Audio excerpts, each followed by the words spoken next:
ഷാഹി ഇഫക്റ്റിലേക്ക് ഏവർക്കും സ്വാഗതം.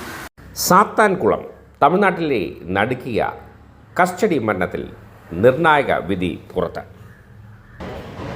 തമിഴ്നാട്ടിലെ സാത്താൻകുളം പോലീസ് സ്റ്റേഷനിൽ അച്ഛനും മകനും കസ്റ്റഡി മർദ്ദനത്തിനെതിരായി മരിച്ച കേസിൽ 9 പോലീസ് ഉദ്യോഗസ്ഥർക്ക് 5 വർഷത്തിന് ശേഷം കോടതി വധശിക്ഷ വിധിച്ചിരിക്കുന്നു.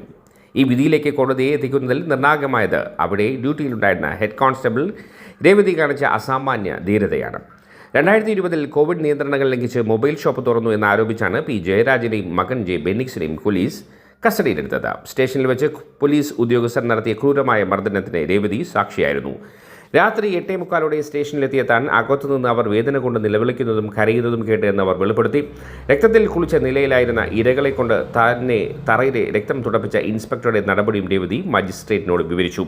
ഇത്തരത്തിൽ മുതിർന്ന ഉദ്യോഗസ്ഥർ നടത്തിയ അതിക്രമങ്ങൾ തുറന്നു പറയാൻ ഒരു ജൂനിയർ കോൺസ്റ്റബിളായ രേവതി തയ്യാറായത് അവിശ്വസനീയമായ കാര്യമായിരുന്നു. കേസിൽ മാപ്പുസാക്ഷിയായി മാറിയ രേവതി സ്വാധീനശക്തിയുള്ള ഉദ്യോഗസ്ഥർക്കെതിരെ മൊഴി നൽകുന്നത് തൻ്റെയും കുടുംബത്തിൻ്റെയും സുരക്ഷയെ ബാധിക്കുമെന്ന് ഭയപ്പെട്ടിരുന്നു. സാറിന് എൻ്റെ മക്കളുടെയും ജോലിയുടെയും സുരക്ഷ ഉറപ്പു നൽകാൻ കഴിയുമോ എന്ന് മജിസ്ട്രേറ്റിനോട് അവർ ആശങ്കയോടെ ചോദിച്ചു. സഹപ്രവർത്തകർ നിശബ്ദത പാലിക്കാൻ ഭീഷണിപ്പെടുത്തിയിട്ടും സത്യം മറച്ചുവെക്കാതെ ഓരോ സംഭവവും അവർ വിവരിക്കാൻ തയ്യാറായി.